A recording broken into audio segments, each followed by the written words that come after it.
नमस्ते दोस्तों, सुरमई काशी के आज के इस अंक में आप सभी का बहुत बहुत स्वागत है। आज बातें सप्तपुरियों की सिरमौर काशी की उस मोक्ष स्थली मणिकर्णिका की, जहां सांब सदाशिव हर लम्हा उपस्थित रहते हैं। तो आज यहीं से हम आपको सुनाएंगे उस मणिकर्णिका की कथा, जहां तारक मंत्र का उपदेश देकर स्वयं सांब सदाशिव मृत्यु पाए व्यक्ति को जन्म मरण के चक्र से मुक्त कर देते हैं। मणिकर्णिका के कथाकार हैं श्री विश्वनाथ गोकर्ण जी। आइए सुनते हैं इस विषय में क्या कह रहे हैं विश्वनाथ जी।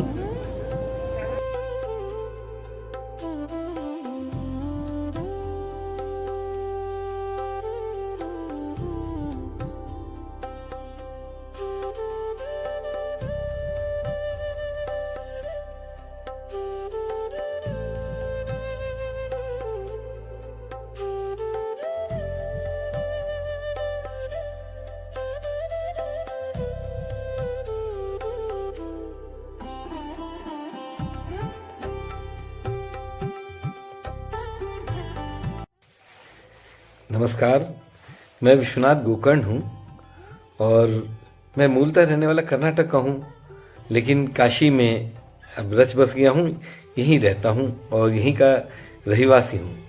मैं पेशे से पत्रकार हूँ।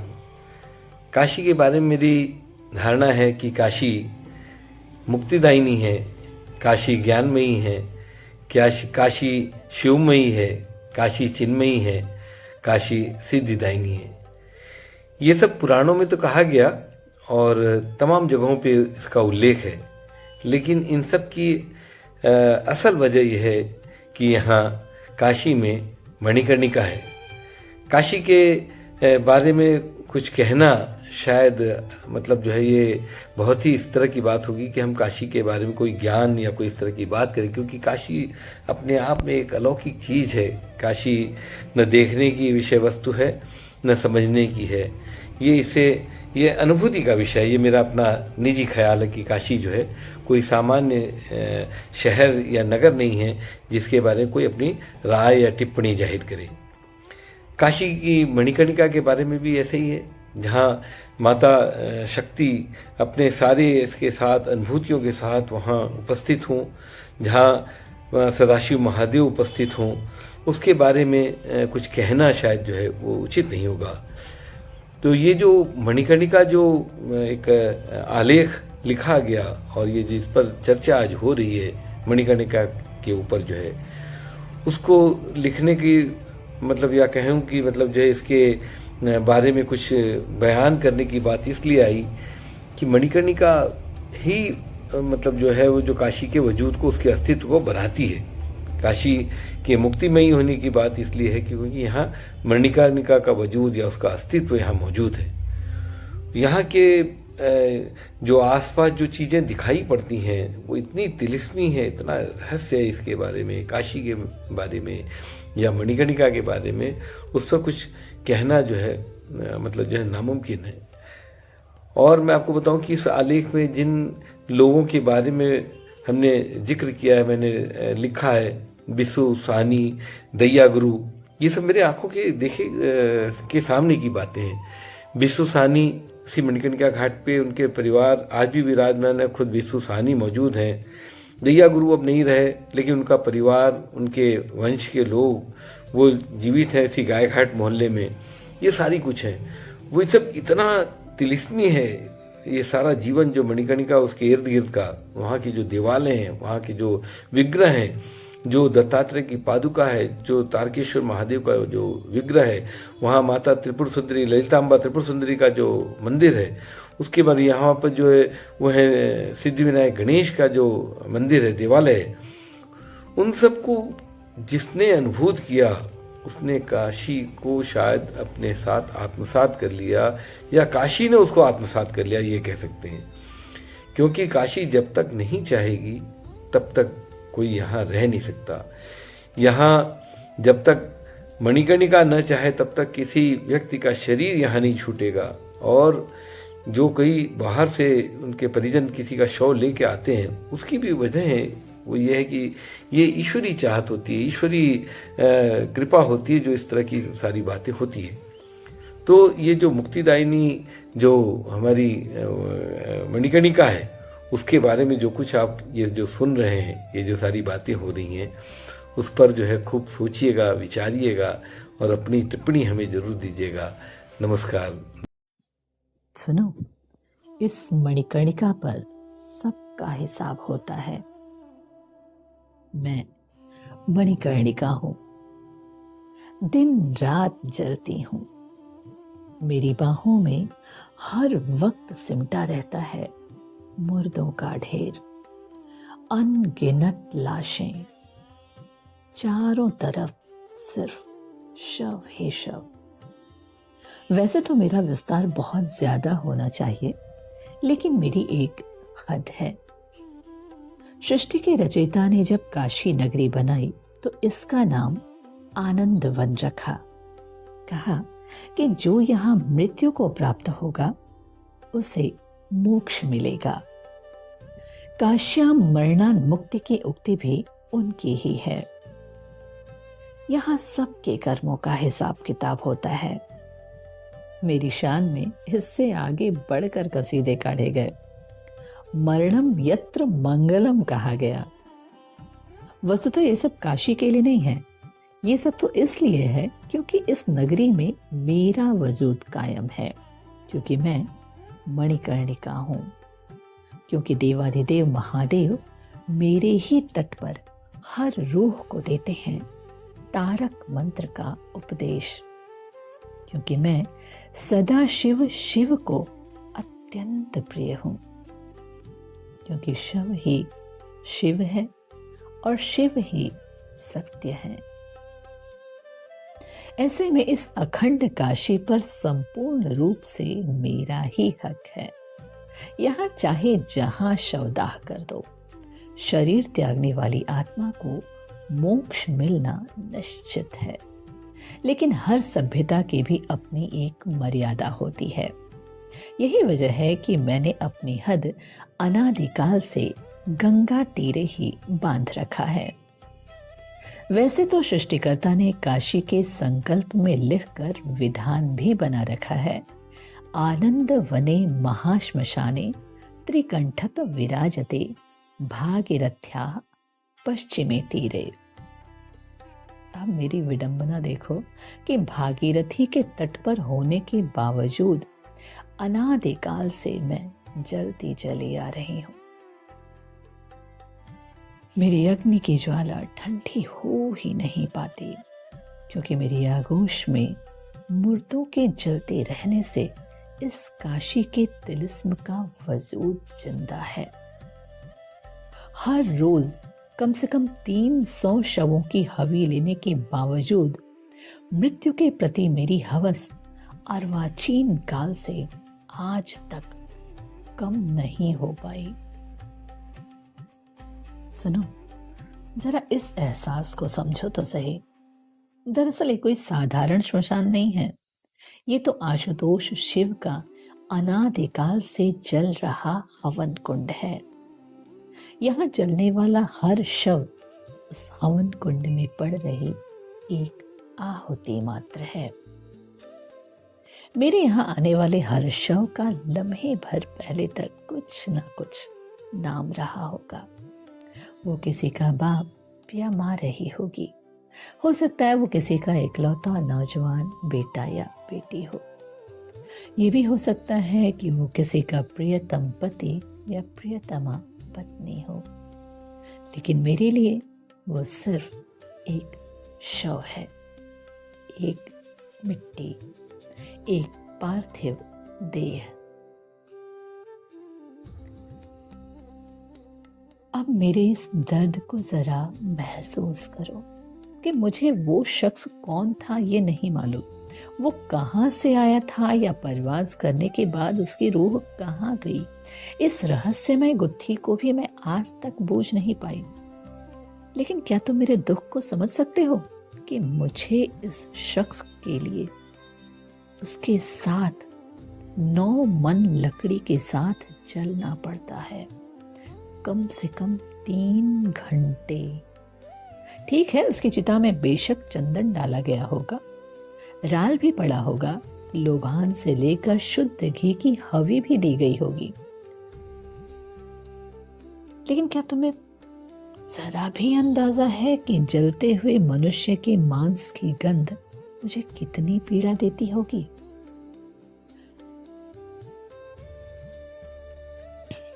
सुनो, ये जो तुमने अपने परिजन के शव को जलाने के लिए चिता में जो कुछ भी डाला है ना, उससे उस शख्स के रोम रोम के जलने की गंध जरा भी कमतर नहीं हुई।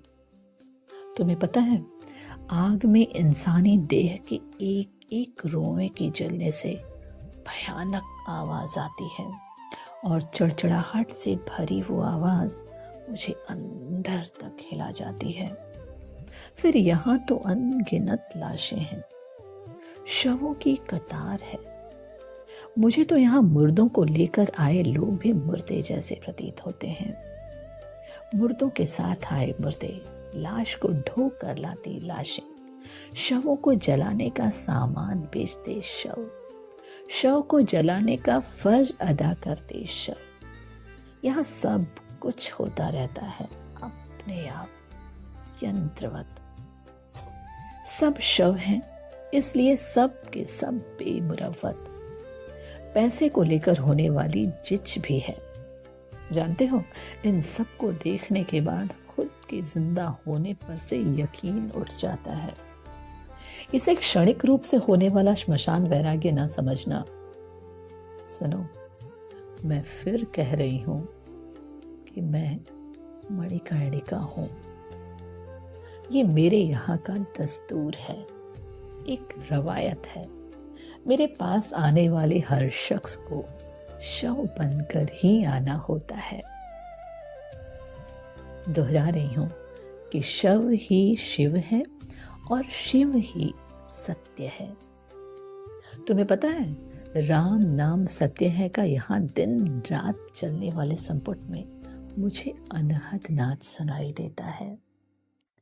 आशुतोष भगवान शिव अक्सर यहाँ चले आते हैं अपने ही बजाय इस निनाद को सुनने के लिए। अक्सर आधी रात के बाद वो अपने साथ उन अघोरियों को भी लेकर चले आते हैं जिन्हें उन्होंने अघोर मंत्र की दीक्षा देकर अपने पंथ में शामिल कर लिया है। ये अघोरी भी अजीब हैं। वो सब अपने साथ लेकर आते हैं डाकिनी, शाकिनी, भैरवी, कापालिक और ना जाने किस किस को। अजीब अजीब हरकतें करते हैं वो सब। तुम्हें ये सब बताते हुए मुझे सिहरन हो रही है कि मेरी चौहद्दी में जलती चिताओं के बीच घूमने वाली गायें, बकरों या कुत्तों की शक्ल पर कभी मत जाना। उनकी सूरत को हकीकत मत समझना, सिर्फ गौर करना उनकी हरकतों पर। मेरा यकीन मानो, थोड़ी ही देर बाद तुम्हें इस बात का एहसास होने लगेगा कि ये सब के सब वस्तुतः वो हैं ही नहीं जो तुम उन्हें समझ रहे हो। दरअसल वो सब के सब किसी कापालिक की भैरवी हैं जिन्हें उस मायावी ने अपने किसी खास उद्देश्य से गाय, बकरा, कुत्ता या कबूतर बनाकर इस महाश्मशान भूमि पर छोड़ रखा है। उन्हें अपनी तंत्र साधना का माध्यम बना रखा है। मेरे कहे को गंभीरता से लेना। अगर मणिकर्णिका से तुम्हारी कभी गुजर हो तो इन सब से सलीके से पेश आना, क्योंकि उन पर सतत नजर जमाए बैठे कापालिक को उनके साथ तुम्हारा गैर सलीके से पेश आना नागवार गुजर सकता है। जानवर ही नहीं, मेरी परिसीमा में तुम्हें कई बार अजीब अजीब सी इंसानी शक्लें भी दिखेंगी। उनसे भी थोड़ी दूरी बरतना, क्योंकि रूप बदलने वाले ये साधक वहां अपनी साधना में लीन होंगे। तुम्हें बता दे रही हूं कि इन तांत्रिकों की साधना में खलल इन्हें कतई बर्दाश्त नहीं है। सुनो, आगे की कथा सुननी है तो थोड़ा सा सब्र रखो। अभी मुझे बहुत सारी बातें बतानी है तुम्हें। मणिकर्णिका के तिलिस्म को बूझना असंभव है। सुनो, मैं मणिकर्णिका हूं।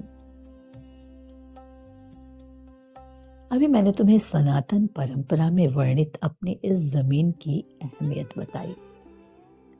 मैंने तुमसे ये भी कहा कि मेरी मिट्टी में मिल जाना ही तुम्हारे इस नश्वर जीवन का सत्य है।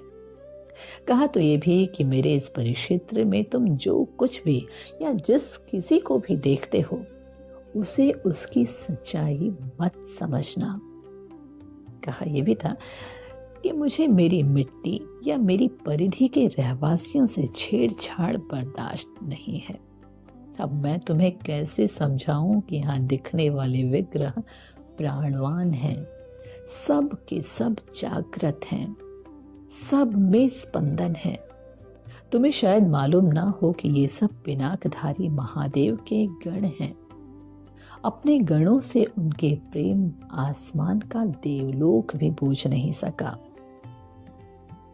उनका अपमान उन्हें बर्दाश्त नहीं है। जरा सा चूके नहीं कि शिवद्रोही कहे जाओगे। फिर इस द्रोह के भोग और दंड का कोई और छोर नहीं है। मेरा यकीन मानो, स्वयं सांब सदाशिव महादेव ने ही मुझे ये सब बताया था। मेरा जो तिलिस्मी वजूद है ना, वो भी उस भोलेनाथ की वजह से है। इसीलिए उनके अलावा मेरे तिलिस्म को आज तक कोई बूझ नहीं सका है।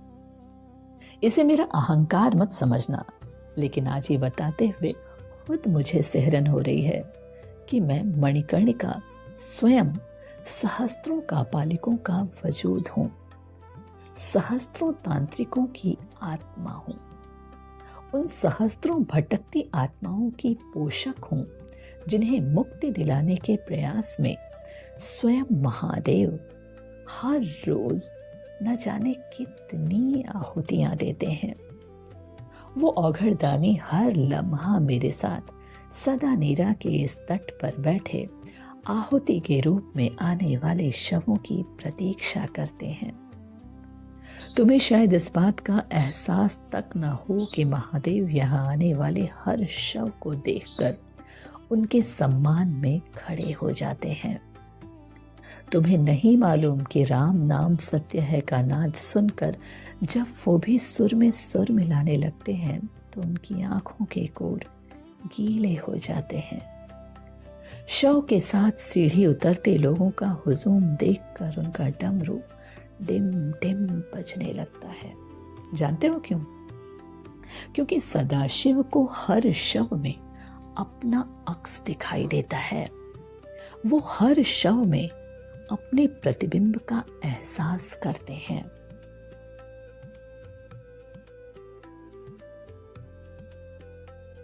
शव बनकर मणिकर्णिका आए शख्स की रूह को स्वयं महादेव मोक्ष प्रदान करते हैं। कुल में लौटी उस आत्मा का स्वयं आशुतोष स्वागत करते हैं। सृष्टि पर अपना वक्त बिताकर लौटे लोगों को तो महादेव तुरंत आत्मसात कर लेते हैं, लेकिन जिन लोगों के कालावशेष बाकी रह जाते हैं उनके लिए भी महेश्वर अपने पंथियों के जरिए अघोर साधना से मोक्ष का मार्ग प्रशस्त करते हैं। ये अघोरी वैसे तो पिनाकी शंभू के अनुयायी हैं, लेकिन इनकी साधना अत्यंत तामसी है, अत्यंत कठिन है। ये अघोरी अपने देव विरूपाक्ष से हर लम्हा सम्मोहित रहते हैं, हर वक्त बेखुदी में रहते हैं। उन्हें अपने आसपास का भान तक नहीं होता। वो हमेशा दीन दुनिया से विरक्त रहते हैं, जमीन को बिस्तर की तरह बिछाते हैं और आसमान ओढ़कर सोते हैं। इन अघोरियों के जिस्म पर कपड़े नहीं, हमेशा चिता भस्म होता है। मेरा यकीन मानो, मेरे तट पर ऐसे न जाने कितने कापालिक हैं जो भोजन के नाम पर जलती चिता में हाथ डालकर शव भक्षण करते हैं। मुखाग्नि देने के बाद सीढ़ियों पर बैठकर शवदाह के खत्म होने का इंतजार कर रहे परिजनों को खबर भी नहीं लगती कि चिता इतनी जल्दी ठंडी कैसे हो गई। उन्हें क्या पता कि नजरें चुराकर कापालिक ने अपना काम कर लिया है। मैंने तुमसे कहा था ना कि यहाँ शव को लेकर आने वाले भी शव और शवदाह करने वाले भी शव। सुनो, ये मणिकर्णिका है, ये मुर्दों की दुनिया है। यहाँ अगर कोई ऐसा कुछ होते देखता भी है तो यहाँ का तिलिस्म उसकी आंखों पर पर्दा डाल देता है। उस एक लम्हे भर के लिए उस शख्स की मति को कुछ इस तरह से दिग्भ्रमित कर दिया जाता है कि उसे इस तरह की किसी रहस्यात्मक घटनाक्रम के घटित होने का एहसास ही नहीं हो पाता। सुनो, मैं तुमसे फिर कह रही हूं कि मैं मणिकर्णिका हूं। मेरे तट पर ही आज भी रहते हैं बिस्सू साहनी। बिस्सू साहनी जाति से मल्लाह हैं। हर रोज अल सुबह नैया लेकर गंगा में निकल जाते हैं। कभी सैलानियों को लोटा लोटिया, काशी के मंदिरों की फोटो या अन्य पूजा पात्र बेचते हैं, तो कभी लोगों को उगते हुए भगवान भास्कर का दीदार कराते हैं। बिस्सू उन लोगों में से एक हैं जो चिता के साथ दिन रात जलते हुए माहौल में पैदा हुए। जलते हुए मांस की गंध से इनका ऐसा रिश्ता है कि हमारी चौहद्दी से बाहर की गंध में इन्हें महक आती है। राम नाम सत्य है कि टेर न सुने तो इन्हें रात में नींद ही नहीं आती। अब तो नए जमाने का दौर है, वरना पहले इनकी अम्मा ठंडी हो रही चिता से कोयला बटोर कर अपने घर की अंगीठी सुलगाती थीं।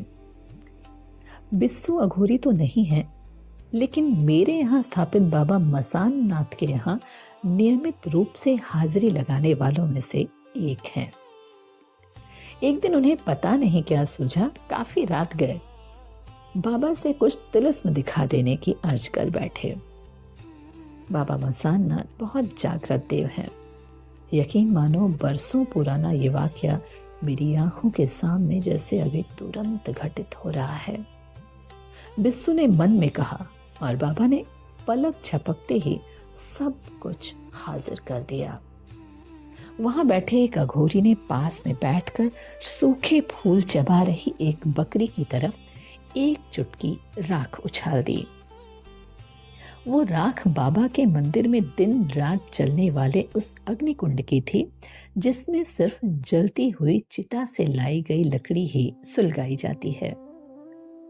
राख का उस बकरी पर पड़ना था कि वो पलक झपकते ही एक खूबसूरत छोटी कन्या की शक्ल में तब्दील हो गई।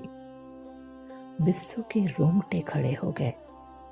उस कन्या को अघोरी के कदमों में गिरते देख उसके पैर कांपने लगे, पूरे जिस्म में सिहरन होने लगी। बिस्सू महादेव महादेव चिल्लाते हुए घर की तरफ भागा और फिर वहां पहुंचकर बेहोश होकर गिर पड़ा। कई दिनों तक अचेतन में रहने के बाद वो सामान्य हो सका। दरअसल वो कन्या उस तांत्रिक की भैरवी थी। वशीकरण के जरिए वो षोडशी को भैरवी बनाकर अपना काम सिद्ध कर रहा था। ये भैरवियां कापालिक के लिए इस सृष्टि में विचरने वाली तमाम आत्माओं से संपर्क का माध्यम बनती हैं। भैरवी अपने तांत्रिक के लिए हर वो काम करती है जिसे वो कराना चाहता है। तिलिस्मी दुनिया में कर्ण पिशाच सिद्ध करने से लेकर किसी का भी काम तमाम करने तक का सारा काम भैरवी के जरिए ही किया जाता है। बिस्सू इन सब से अनजान थे और वो सब देखने की मांग कर बैठे जिसे देखने की बर्दाश्त उन्हें महादेव ने दी ही नहीं थी। ऐसा ही कुछ गाय घाट के रहने वाले दैया गुरु के साथ हुआ था। दैया गुरु अच्छे खासे व्यापारी थे, जाति से सारस्वत ब्राह्मण थे। दैया गुरु की खासियत थी कि यदि उन्हें किसी के मरने की खबर मिल जाती तो वे सारा काम धाम छोड़कर चल देते उस व्यक्ति के घर। उनसे इस बात का कोई लेना देना नहीं था कि मरने वाला किस जाति का है। उससे या उसके किसी परिजन से उनकी जान पहचान है या नहीं। वो चाहे जितनी भी दूर से सूचना आती, तुरंत निकल पड़ते उस घर की तरफ। वहां पहुंचकर सिर्फ इतना पूछते कि मरने वाला पुरुष है या स्त्री। इसके बाद वो जैसे सारा काम अपने जिम्मे उठा लेते। परिवार यदि शवदाह में सक्षम है तो ठीक, नहीं है तो दैया गुरु एक एक पैसा अपनी जेब से लगा देते और किसी को कानों कान खबर तक नहीं हो पाती। माथे पर लाल अबीर लगाकर शव यात्रा में दैया गुरु सबसे आगे चलते। राम नाम सत्य है में सबसे बुलंद आवाज उन्हीं की होती। दैया गुरु को मणिकर्णिका से जैसे इश्क हो गया था। वो हजारों हजार शव के साथ यहाँ आए। उन्हें यहाँ के हर उस शख्स से मोहब्बत हो गई थी जो सदाशिव के यज्ञ में आहुति देने में लगा हुआ था। सब उनको जानते थे और वो यहाँ सबको जानते थे। उनके यहाँ पहुंचते ही सब हट बढ़ जाते थे, जैसे कोई शिव शंकर का दूत आ गया हो। मैं स्वयं भी उन्हें देखकर सिहर उठती थी। खुद चिता सजाते, उस पर पार्थिव देह रखते, मुखाग्नि दिलवाते, जाने वाले को ऐसे विदा करते जैसे उससे उनका बरसों बरस पुराना नाता रहा हो। कई बार मैंने उन्हें जलती चिता के किनारे खड़े होकर बेतरह रोते देखा था।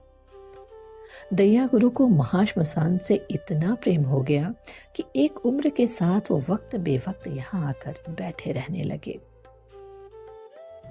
उसी दौर में एक रात उन्होंने इस भूमि पर कुछ ऐसा मंजर देखा कि वो फिर वापस यहाँ से जा ही नहीं सके। जलती चिता के इर्द गिर्द रास खेलती एक टोली को देख दैया गुरु के मन में विरक्ति आ गई। ऐसा वैराग्य आया कि वह अपना भरा पूरा परिवार छोड़कर औघड़ दानी की मंडली में शामिल हो गए, वो भी जीते जी। देर रात में हुई ये एक ऐसी रहस्यमय घटना थी जिसकी चश्मदीद गवाह सिर्फ अकेली मैं थी।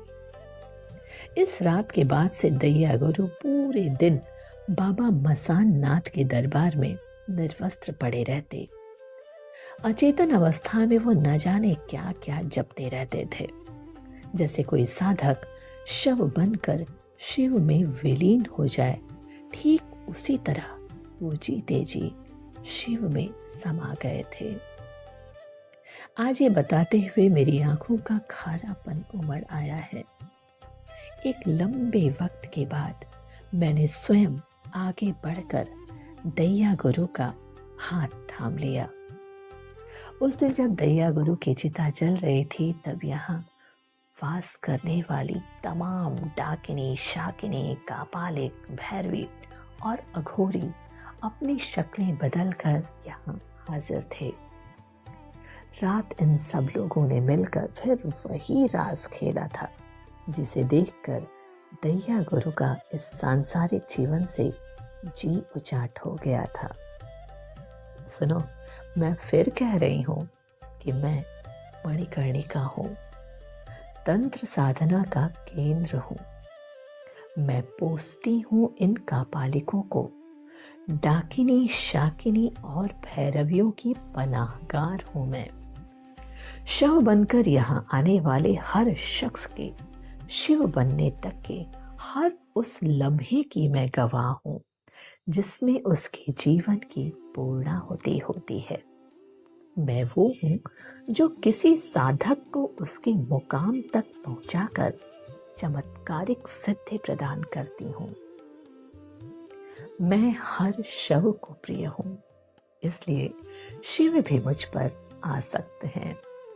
मैं मणिकर्णिका हूं, सबको अपने में समा लेने को आतुर, सबको मुक्त कर देने को व्याकुल, सबको उसके कुल तक पहुंचा देने को अधीर, सबको उसके कर्मों का दंड भोग देने की अधिकारी हूं मैं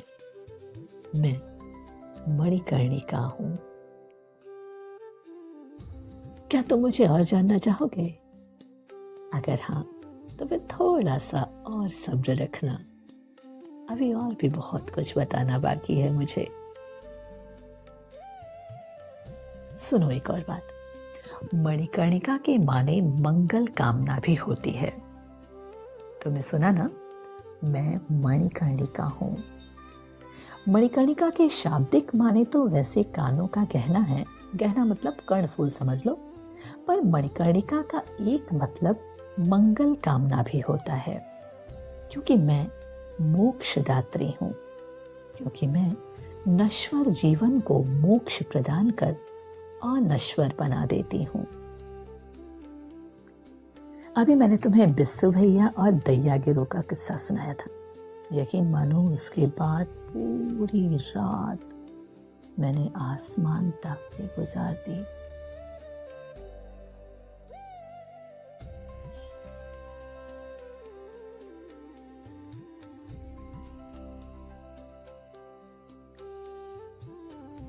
जब भी मैं बिस्सू भैया और दैया गुरु का किस्सा सुनाती हूँ ना, यकीन मानो उसके बाद पूरी रात आसमान ताकते गुजार देती हूँ।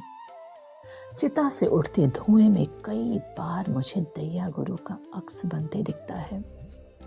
दरअसल इसकी वजह यह है कि कई बार रूहें मुक्त हो जाने के बावजूद भी यहीं मेरे इर्द गिर्द रहना चाहती हैं।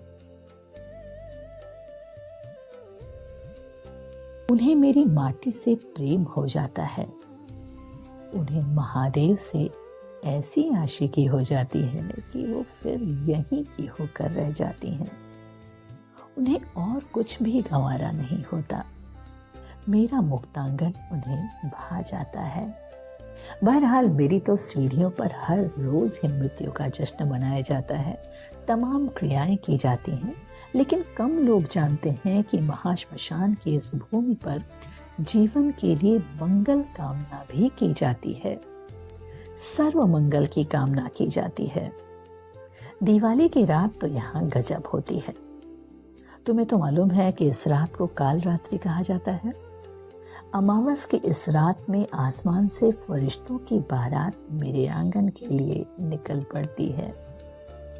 तमाम ग्रह नक्षत्र, देवी देवता, भूत पिशाच, जिन्नात, कापालिक, तांत्रिक, यक्ष यक्षिणी, डाकिनी, शाकिनी, भैरवी, भटकती आत्माएं, रूहें और किन्नर टोलियों में यहाँ सांझ ढलने के साथ ही जमा होने लगते हैं। आधी रात के बाद यहाँ होता है जलसा। इस जलसे में होने वाली समस्त तांत्रिक क्रियाओं का संचालन करते हैं स्वयं अघोरेश्वर महादेव। तुम मेरी बात सुन रहे हो ना? हाँ, मैं ही मणिकर्णिका हूँ। शाम को बाबा मसान नाथ की आरती के बाद से ही दुनिया भर से आए कापालिकों की टोली यहाँ रास खेलने लगती है। जलती चिताएं, टिक टिक पर रखे मुर्दे अपने रोजमर्रा के जिंदगी की परेशानी के कारण खुद के शरीर को लाश की तरह ढोते फिर रहे तथाकथित जिंदा लोग और इन सब के बीच मदमस्त होकर मंडराते तमाम मायावी, रात ढलने के साथ इनकी बेखुदी जवान होने लगती है। मैं भी इनके सम्मोहन में बंधी इन्हें अपलक देखती रहती हूँ। रात में 12 का डंका बजने के साथ ही यहाँ का पूरा माहौल पूरी तरह से अपने चरम पर आ जाता है। वैसे तो दिवाली की रात लक्ष्मी पूजन की रात होती है। इस रात तुम सब अपने घरों और व्यावसायिक प्रतिष्ठानों को दिए से सजाते हो, लक्ष्मी का आह्वान कर उनसे अपने घर में बस जाने की प्रार्थना करते हो। गोधूली बेला को मंगलकारी मुहूर्त मानते हो, लेकिन महाश्मशान में सारी चीजें इससे बिल्कुल उलट होती हैं। इस अहोरात में ठीक 12 बजे बाबा मसान नाथ का घंटा बजने लगता है। आसपास के मंदिरों के घंटे भी जोर जोर से बजने लगते हैं। डमरू और नगाड़ों का जबरदस्त ध्वनि होता है।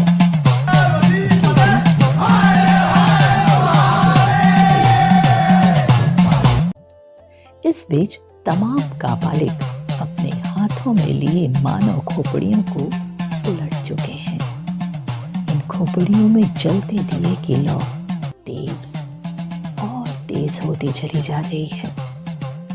अपने में मगन सब के सब कापालिक आरती कर रहे हैं। पहली बार में शायद किसी को ये माया समझ में आए ही नहीं, लेकिन इन चिताओं को घेर कर नाचते कूदते इन लोगों के बीच पिनाकी शंभू अवतरित होते हैं तो पूरा मंजर अलौकिक हो जाता है। तमाम देवी देवता और फरिश्ते अपनी जगह से उठकर खड़े हो गए हैं। हाथ जोड़े सारे लोग अघोरेश्वर का दर्शन कर रहे हैं। क्या जमीन और क्या आसमान, क्या सितारे और क्या तमाम ग्रह नक्षत्र, सब उस लम्हे को अपनी आंखों में जैसे बसा लेना चाहते हो। मेरा यकीन मानो, मैं सच कह रही हूं। इस नाद को पहली बार सुनने के बाद ही मुझे नाद ब्रह्म का बोध हुआ। अनहद नाद के रहस्य को भी मैंने तभी जाना। मैं आज जब तुमसे ये सब कह रही हूं, मेरा विश्वास करो, मेरे रोम रोम खड़े हो गए हैं। चलो आज तो मुझसे इस पूरे रहस्य को सामने घटित होते हुए किसी घटनाक्रम की तरह सुन लो। करीब 40 मिनट तक चलने वाले इस आरती के बाद पूरे माहौल में अचानक सन्नाटा तारी हो गया है। सब चुप हैं। तभी अचानक आनंद स्वरूप शंभु अघोरियों की अपनी मंडली को कुछ इशारा करते हैं और यहाँ शुरू हो जाता है हा हो ही हाय की अजीब सी ध्वनि। एक सुर में निकलती ये ध्वनि कापालिकों की है। वो इस ब्रह्मांड में भटक रही तमाम आत्माओं को पुकार रहे हैं। हा हो ही के बीच वो जलती हुई चिताओं में ओम फट कहते हुए हवि दे रहे हैं। देर तक के प्रयास के बाद पूरे माहौल में अचानक से अजीब सी अलग अलग तरह की गंध भर गई है। धूप, लोबान, घृत और इत्र का प्रचुर मात्रा में प्रयोग भी माहौल में व्याप्त हो गए गंध को हल्का नहीं कर पा रहे हैं। वैसे तो यहाँ अब भी पहले जितने ही लोग हैं, लेकिन अचानक ऐसे लग रहा है जैसे भारी भीड़ जमा हो गई हो। इस भीड़ को महसूस करो। ये भटकती आत्माओं की भीड़ है। ये महक भी इन रूहों की है जो न जाने किन किन कारणों से मोक्ष न मिलने पर यायावर होकर रह जाने को मजबूर हैं। इनसे आ रही अच्छी और बुरी गंध उनके कर्मों, उनकी अच्छी बुरी प्रवृत्ति और दुर्मरण के कारण है। अब कापालिकों की मंडली अपने खप्परों में मदिरा भरकर बाबा मसान नाथ को भोग लगा रही है। वो उसकी कुछ मात्रा चिताओं पर आहुति के रूप में भी दे रहे हैं। सब कुछ भगवान शिव शंकर के निर्देशन में हो रहा है।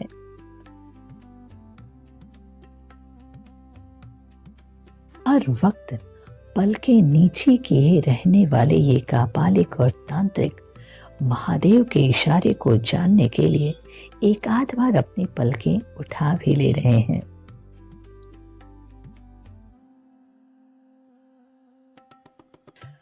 अपने देव को एक निगाह भर देख लेने मात्र से उनकी आंखों में जैसे नशा उमड़ रहा है। डाकिनी, शाकिनी और भैरवियों की टोली भी इस पूरे कर्मकांड में अपने आकाओं की मदद को तत्पर दिख रही है। अरे ये क्या? सदाशिव ने अचानक हाथ उठाकर संकेत दिया और मेरी इस भूमि पर धड़ धड़ बलि दी जाने लगी है। नहीं नहीं, किसी पशु या पक्षी की नहीं, ये बलि नींबू और नारियल की है। आज मैं मणिकर्णिका तुमसे जो कुछ भी कह रही हूं उसे सच जानो। फरिश्तों की दुनिया में पशु पक्षियों या नर बलि का कोई विधान है ही नहीं। देवताओं को ये सब कभी रास नहीं आता। शास्त्र में भी ऐसा कुछ भी नहीं लिखा है कि अमुक काम के लिए अमुक की बलि दी जाए। बलि तो ईश्वर के प्रति समर्पण का प्रतीक है और ईश्वर अपनी बनाई कृति की बलि कभी नहीं चाहता। समर्पण के प्रतीक के रूप में सिर्फ नारियल, कोहड़ा और नींबू की बलि देने का ही विधान है। इन बलियों के बीच यहाँ एक भयानक कोलाहल है। वैसे तो सब शांत चित्त से अपने विरूपाक्ष महादेव को निहार रहे हैं, लेकिन माहौल में एक शोर विस्तार पा रहा है। इस रहस्य को समझो। ये शोर उन आत्माओं का है जो आज यहां से विदा हो रही हैं। वो अपने प्रियजनों का नाम लेकर चिल्ला रही हैं। वो उन्हें इस कायनात से अपनी रवानगी की सूचना देना चाह रही हैं। वैसे तो ये रूहें जानती हैं कि उनकी आवाज अनसुनी ही रहेगी, लेकिन उनके इस प्रयास को देखो। अतृप्त आत्माओं के इस दर्द को जरा महसूस करो। देह त्यागने के बाद से प्रेत योनि में भटकती ये रूहें अपने प्रियजनों के लिए माँ, बाप, भाई, बहन, बेटा या बेटी न होकर अमुक नाम प्रेतस्य होकर रह गई थीं। शरीर छोड़ने के बाद से उनके सारे नाते महज प्रेत बनकर रह गए थे। आज जब स्वयं औघड़दानी उन्हें इस योनि से मुक्ति दान कर रहा है तो उनकी प्रसन्नता का पारावार नहीं है। इसे भाग्य कहें या दुर्भाग्य समझ में नहीं आ रहा है। बरसों बरस प्रेत योनि में भटकाव के बाद स्वयं महादेव के हाथों मोक्ष पाना कितना सौभाग्य है। सुनो, मैं तुमसे फिर कह रही हूं, मैं मणिकर्णिका हूं। मेरी भूमि पर ही सबके कर्मों का हिसाब होना है, चाहे वो राजा हो या रंक। मैं किसी को भी बख्शती नहीं हूं। काशी के महाश्मशान ये सब महज इसलिए है क्योंकि यहाँ मेरा वजूद कायम है। मेरी जो दुनिया यहाँ तुम देखते हो वो बेशक मुर्दों की है, जीवन के पूर्णाहुति की है, फना यानी सब कुछ के खत्म हो जाने की है। लेकिन मेरे कहे को सच जानो, बका यही वजूद पाती है। बका यानी अनश्वर रूप से फिर कायम हो जाना। ये देखो कि तमाम रूहों को जन्म मरण के चक्र से मुक्त करने के लिए मेरी इस भूमि पर स्वयं महादेव 24 घंटे एक पैर पर खड़े रहते हैं। चिता भस्म लपेटे महादेव को शव से प्यार है, क्योंकि शव में उन्हें स्वयं का यानी शिव का अक्स दिखाई देता है। ये शव शिव ही जीवन का सत्य है और ये शिव मुझ मणिकर्णिका पर आसक्त हैं। क्या तुम मेरे और भी किस्से सुनना चाहोगे? तो फिर थोड़ा सा और सब्र रखना, सुनाती हूं तुम्हें कुछ। सुनो, तुम्हारी देह नश्वर है, लेकिन मणिकर्णिका ही अंतिम सत्य। सुनो, परंपरा के नाम पर तुमने मणिकर्णिका की जमीन को अपवित्र कर डाला है। हाँ, सुनो, मैं मणिकर्णिका समस्त मानव जाति को तारने वाली मोक्ष द्वार की सीढ़ी हूं मैं। बिना किसी राग द्वेष के सबके पार्थिव देह को भस्मीभूत करने वाली मैं वो स्थान हूं जहां आने के बाद सब बराबर हो जाते हैं। न कोई ऊंच है और न नीच। यहां तुम्हारे ब्राह्मण या क्षत्रिय होने का भी कोई मतलब नहीं। तुम्हारे राजा या रंक होने का भी कोई फर्क नहीं है। देखो, जिस जगह पर अभी ये किसी डोम का पार्थिव देह जल रहा है ना, ठीक इसी जगह पर थोड़ी ही देर बाद किसी ब्राह्मण की चिता सजेगी। वही कर्मकांड होंगे जो इस डोम के लिए हुए। ब्राह्मण बेचारा अपने जीते जी छुआछूत मानता रहा, लेकिन विडंबना देखो कि मेरे आंगन में उसे वही 2 गज जमीन हासिल हुई जिस पर एक ऐसा शख्स जल रहा है जिसे वो जीवन भर अस्पृश्य मानता रहा। मेरे कहने के अर्थ को समझो। जीवन के प्रति कोई भ्रम न पालो, सब मिथ्या है। अटल सत्य यदि कुछ है तो टिकटी में बंधा मेरी सीढ़ियों पर पड़ा ये शव है जो अपने जलने की बाट जोह रहा है।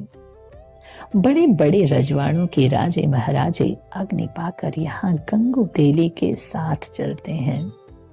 यही प्रारब्ध है, यही नियति है और यही है इस जिस्म का आखिरी हश्र जिस पर आदम जात को बहुत नाज है। मेरे यहाँ आने वाला कोई भी हो, मेरे लिए वो मात्र एक शव है। वो शख्स जिंदा रहते क्या था इससे मेरा कोई लेना देना नहीं है, लेकिन उसकी आत्मा के इस अनंत में विलीन होते ही उसके मुर्दे का आखिरी ठिकाना मेरी जमीन ही है। इस सृष्टि के रचना काल से ही मैं यहाँ कायम हूं। मेरे हिस्से में जो काम मुझे सौंपा गया था, निरंतर चलते रहना, सिर्फ चलते रहना। इस धरा पर आए हर देह से प्राण के निकलते ही उसे पंच तत्व में विलीन कर देना, और मैं इस काम को अर्वाचीन काल से सतत करती चली आ रही हूं। मेरे इस प्रारब्ध के साक्षी हैं हमारे प्रियवर महादेव, और मैं साक्षी हूं अपने उस प्रियतम की जो मोक्षदाता है। वो यहाँ एक पैर पर अनवरत खड़े हैं। यहाँ शव बनकर आने वाले हर शख्स के मोक्षदाता शिव हैं वो। काशी में मेरे वजूद के कायम होने, मेरे आंगन में घाट के बनने और उसके जीर्णोद्धार की एक अलग दास्तां है जिसे मैं तुम्हें बाद में सुनाऊंगी। लेकिन आज मैं तुम्हें वो कुछ बताने जा रही हूं जिसके बारे में कम लोग जानते हैं। मेरी इस जमीन पर सहस्त्रों वर्ष पूर्व एक घटना घटित हुई थी। एक और घटना है कुछ 100 बरस पहले की, पर तुम उसे मेरे यहाँ की रीति या परंपरा नहीं कह सकते। इसका शास्त्र या पुराण में कोई उल्लेख भी नहीं है, किंवदंती कह सकते हो। लेकिन मैं आज जो तुम्हें बता रही हूँ वो घटित हुई है, पर उसकी कोई रवायत कुछ बरस पहले तक तो नहीं थी। लेकिन कुछ चंद लोगों ने कुछ सिक्के कमाने के लिए इसे परंपरा बताकर इसका दोहन शुरू कर दिया है। उस घटना की असल कहानी या वाजिब वजहों को जाने बिना तमाम किस्से बता रहे हैं। उन घटनाओं के आज के जमाने के लोगों ने भदेस बना डाला है, तमाशा बना डाला है।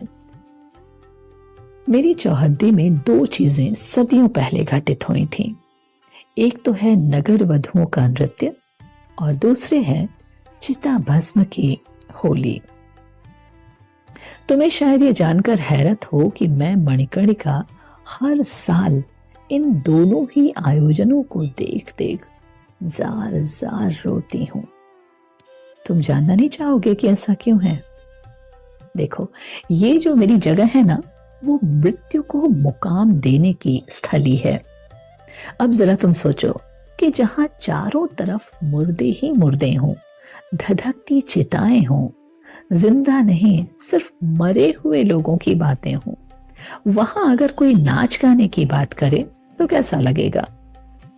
नृत्य और गीत भी निहायत ही अश्लील और भोंडे। इस आयोजन के दौरान उनके रसिया भी निहायत ही कामुक किस्म के लोग। इस आयोजन से किसी के जीवन में कभी कोई रस नहीं आने वाला है। ये आयोजक जीवन के पोषक नहीं, शोषक हैं। शोषक भी किसका? उन नगर वधुओं का जो जीने के लिए हर लम्हा मरती हैं। वो भी बेचारे कुछ कमा लेने की गरज या तथाकथित देव परंपरा को निभाने की गरज से दुनिया भर से यहाँ चली आती हैं। दूसरे आयोजन में आजकल होते हैं वो कापालिक जो पूरी तरह से फर्जी हैं, नकली हैं। अघोर पंथ से उनका कोई लेना देना नहीं होता, सब के सब बहुरूपीय हैं। इन नकली तांत्रिकों और अघोरियों की भीड़ को देखने की लालसा में हर साल दुनिया भर से चले आते हैं नौजवान लड़के और लड़कियां, और ये सब शराब गांजा पीकर तमाम वो हरकतें करते हैं जो मुझे गंवारा नहीं है। तुम्हें एक बात बताऊं, श्मशान में स्त्री का प्रवेश वर्जित है, पर आजकल यहाँ जो कुछ हो रहा है उसे नंगा नाच कहूं तो शायद कम होगा। आज मैं तुम्हें बता रही हूं कि मेरी माटी में तो हर रात आयोजन होता है, पर वो सब तुम्हें कभी दृश्य नहीं होंगे, क्योंकि इसे देखने या इसमें सहभागिता की अनुमति सबको नहीं है।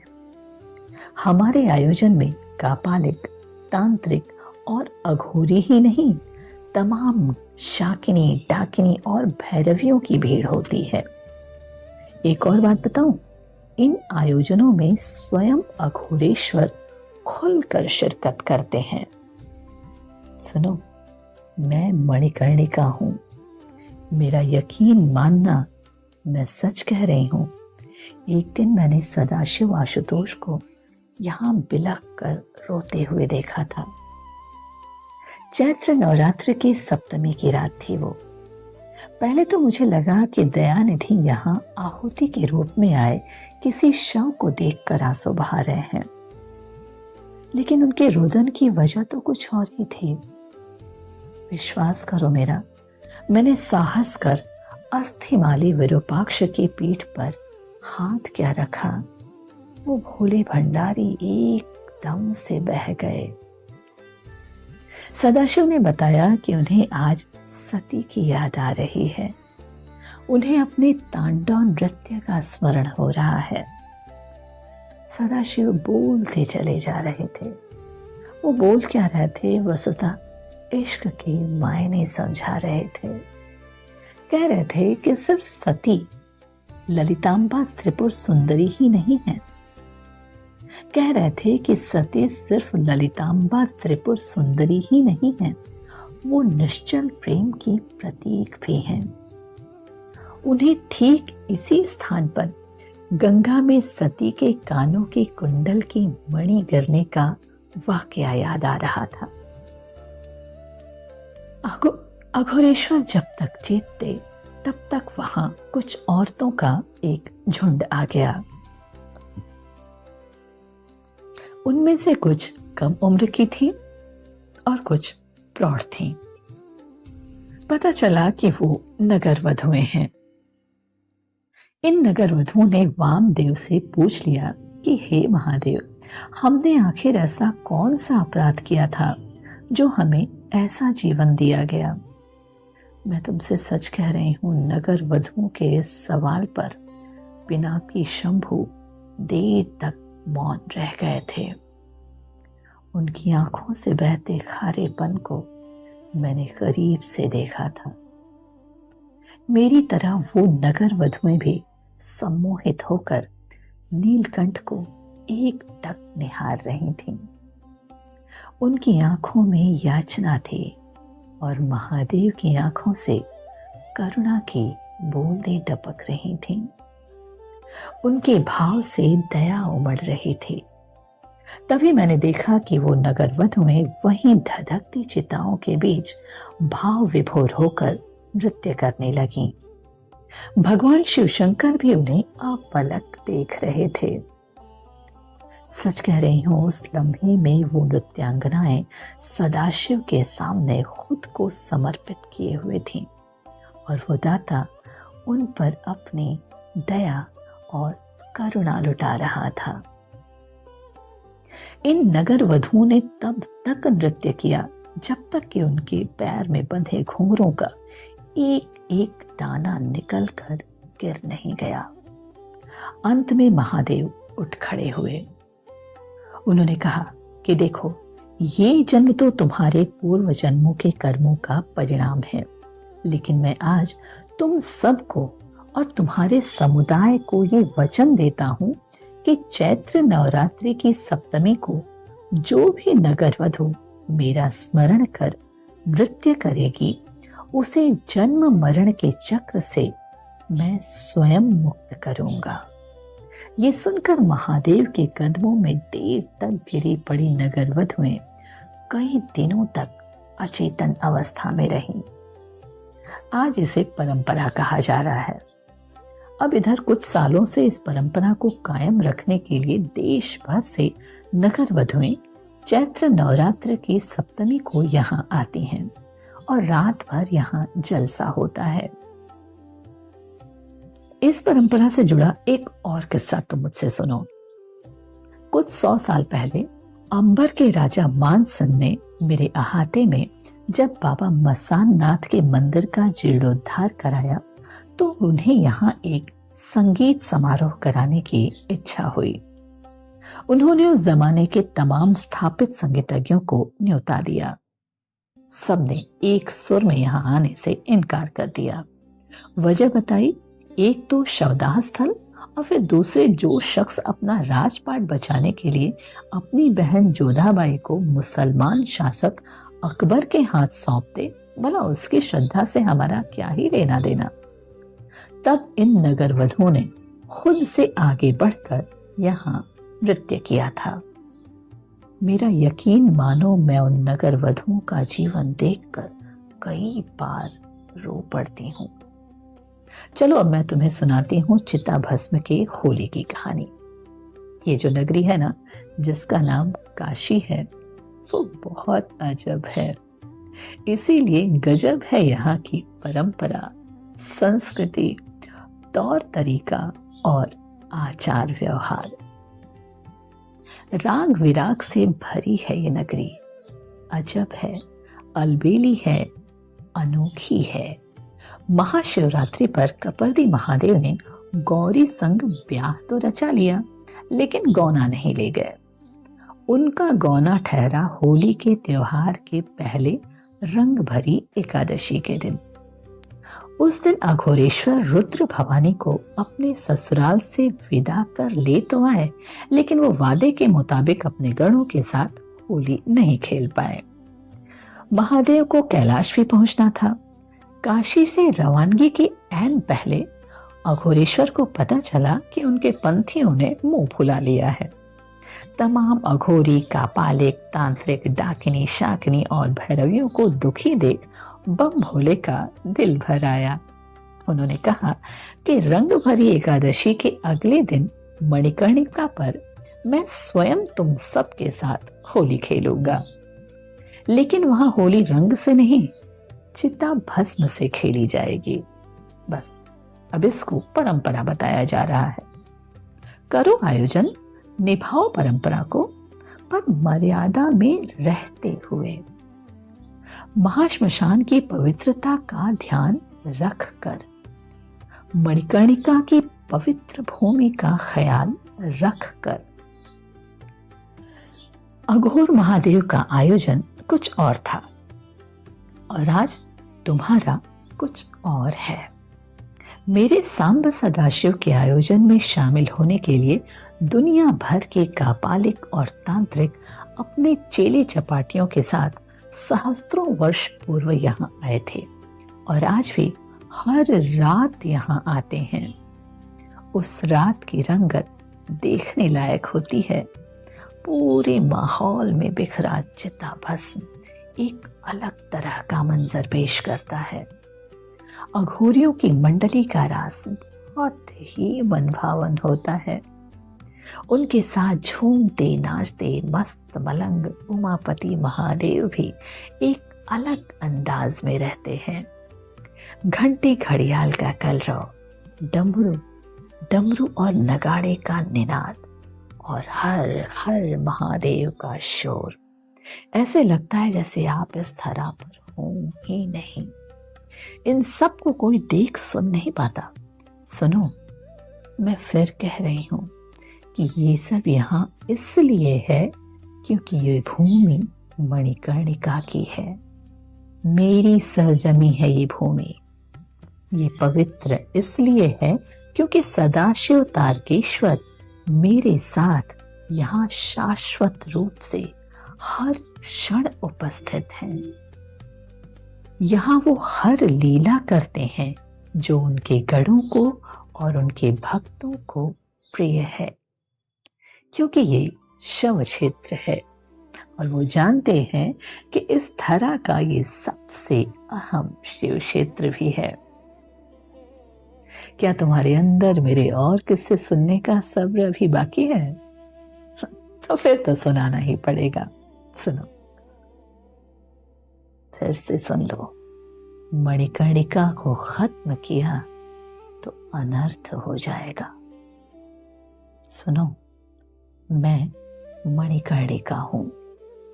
मुर्दों की दुनिया की अधिष्ठात्री हूं मैं। अहर्निश चलते रहना मेरी नियति है। मैं सबकी तारक हूं, मोक्ष की कारक हूं। नश्वरता से गुजरे देह की आत्मा को मोक्ष प्रदान कर अनश्वर बना देती हूं। शव बनकर यहाँ आना, शवों की बातें करना, शवों का दहन, शव शव और फिर शवों की बाट जो होना, ये सब हमारी आबो हवा में कुछ इस तरह से घुल मिल गया है कि लाश, कफन, लकड़ी, मुर्दा फूंकने के सामान के अलावा मैं और मेरे बाशिंदे कुछ दूसरा सोच ही नहीं पाते। सुनो, ये मेरा दर्द है। क्या तुम्हें इसका तनिक भी एहसास है? तुम इसे जरा महसूस करके तो देखो। वो तो हमें उस अघोरेश्वर का सहारा है जो हम शव की इस दुनिया में शिव बनकर अब तक कायम हैं।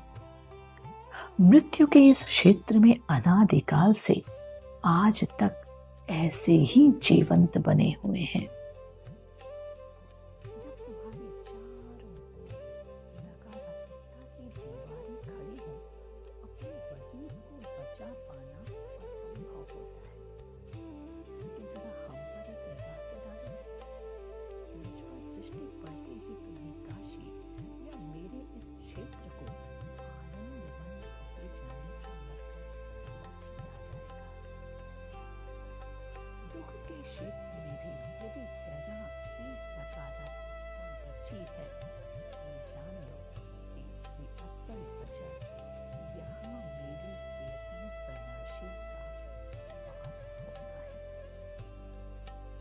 यही कारण है कि शव के यहाँ अनवरत रूप से जलते रहने के बावजूद यहाँ कोई भी राग विराग नहीं बन पाता।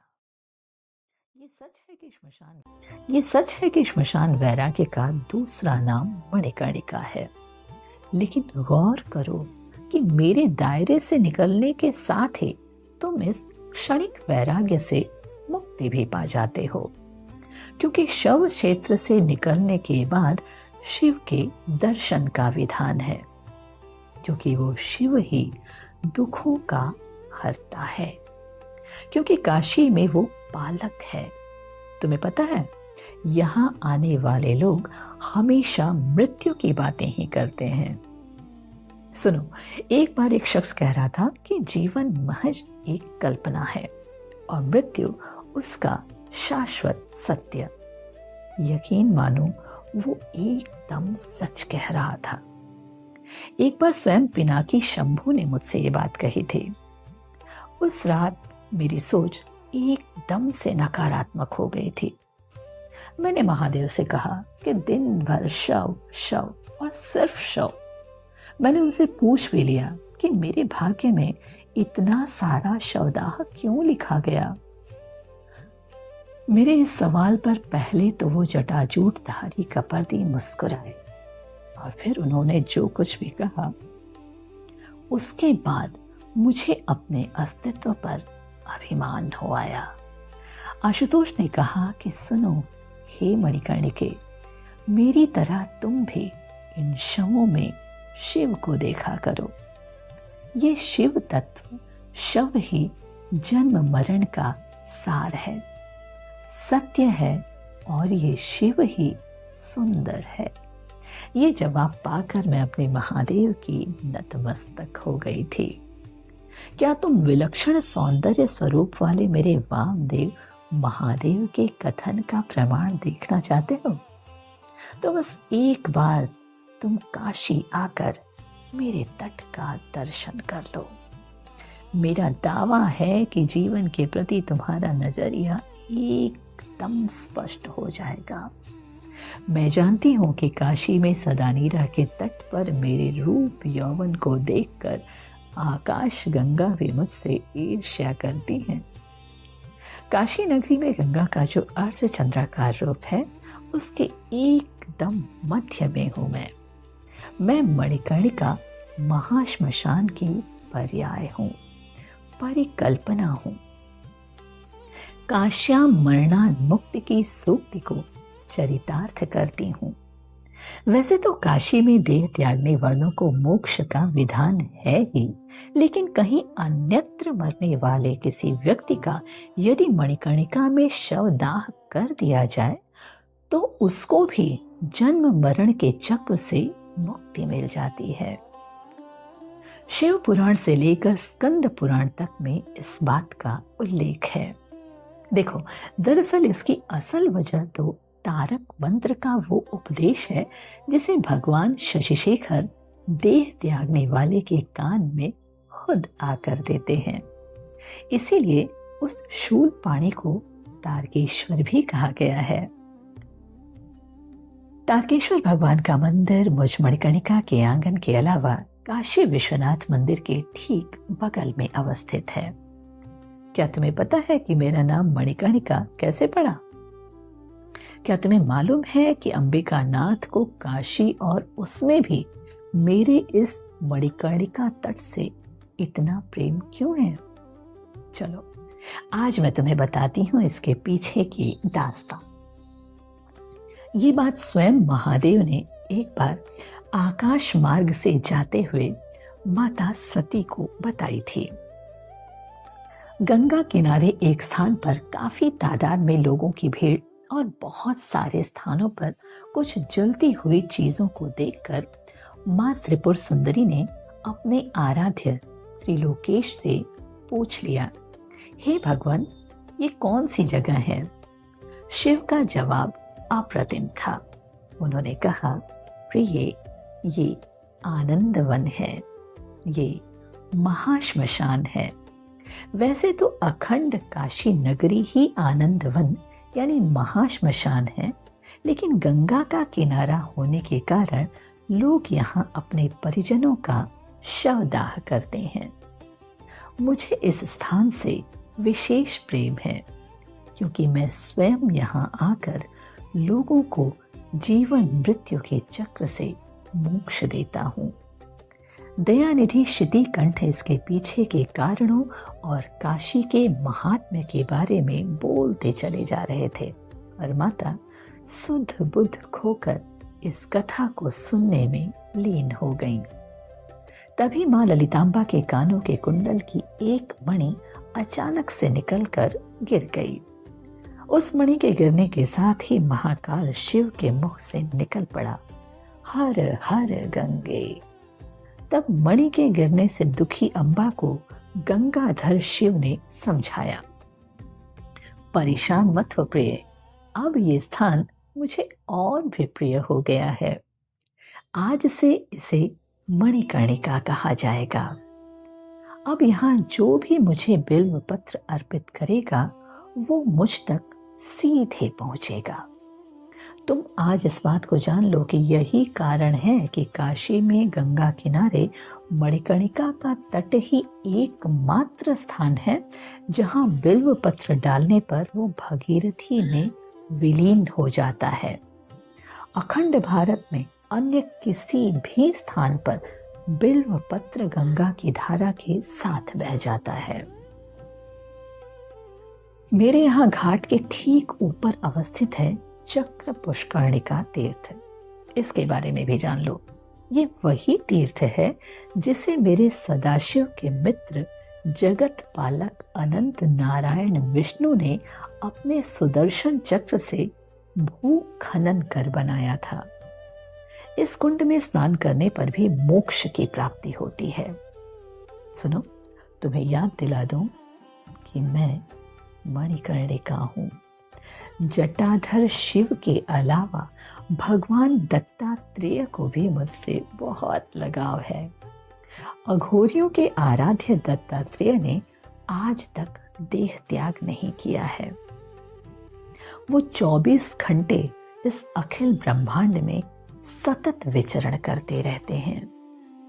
वो हर लम्हा स्थान बदल देते हैं। कम लोग जानते हैं कि गुरु दत्तात्रेय हर रोज ब्रह्म मुहूर्त में गंगा स्नान के लिए काशी में मेरे तट पर ही आते हैं। मेरे तट पर उन्होंने अपनी चरण पादुका रख छोड़ी है, ये बताने के लिए कि वो आज भी हर रोज यहाँ आकर गंगा स्नान करते हैं। मेरे अंगने में एक और पवित्र चरण पादुका है और ये है अनंत केशव भगवान विष्णु की। मेरे तट पर श्मशान काली से लेकर श्मशानेश्वर महादेव और सिद्धि विनायक गणपति का भी मंदिर है। वही श्मशानेश्वर जिन्हें तुम सब मसान नाथ बाबा कहते हो। इन सब के अलावा मेरी परिधि में माँ ललितांबा त्रिपुर सुंदरी का अलौकिक मंदिर भी है। माँ त्रिपुर सुंदरी की कथा भी अत्यंत तिलिस्मी है। तुम्हें सुनकर शायद हंसी आ जाए कि इन सब तमाम देवी देवताओं के वास के बावजूद मेरी इस चौहद्दी के असल देवता यहाँ के डोम हैं। डोम राजा का परिवार शवदाह के लिए अग्नि देने का काम करता है। जलते हुए कोयले के 2 टुकड़ों को देने की मनमानी कीमत वसूलता है। आग की कीमत सामने वाले की हैसियत देखकर तय करता है। ये वही डोम राजा हैं जिनके हाथों कभी सत्यवादी राजा हरिश्चंद्र को भी बिकना पड़ा था। वैसे तो मुझ मणिकर्णिका पर पहली बार पक्का घाट सन 1730 में बना। बाद के वक्त में पेशवा बाजीराव प्रथम के आदेश पर काशी में उनके प्रभारी रहे सदाशिव नाइक जोशी ने मेरा जीर्णोद्धार कराया था। बाद के समय में एक बार फिर मेरे तट पर घाट का निर्माण इंदौर के महाराज ने कराया था। और भी न जाने कितनी बार मैं बनी और बिगड़ी, लेकिन मेरे अस्तित्व को आज तक उस त्रिपुरांतक महादेव के अलावा और कोई समझ ही नहीं सका। सहस्त्रों वर्षों से जल रही हूँ और न जाने कितने और सहस्त्र बरस तक मुझे जलना है। मुझे मालूम है कि जलना ही मेरी नियति है।